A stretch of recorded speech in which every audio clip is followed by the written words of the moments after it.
En el nombre del Padre, y del Hijo, y del Espíritu Santo, la paz esté con vosotros.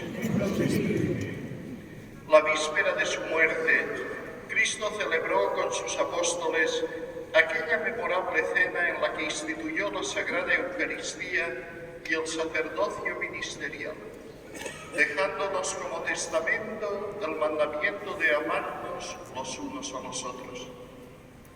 En este momento en que nosotros nos disponemos a hacer memoria actualizada del sacrificio de Cristo en la cruz, anticipado sacramentalmente en el banquete de su amor, preparémonos reconociendo humildemente nuestros pecados.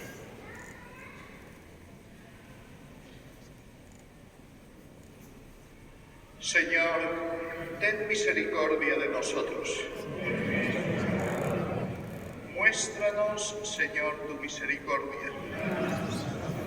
Dios Todopoderoso, tenga misericordia de nosotros, perdone nuestros pecados y nos lleve a la vida eterna.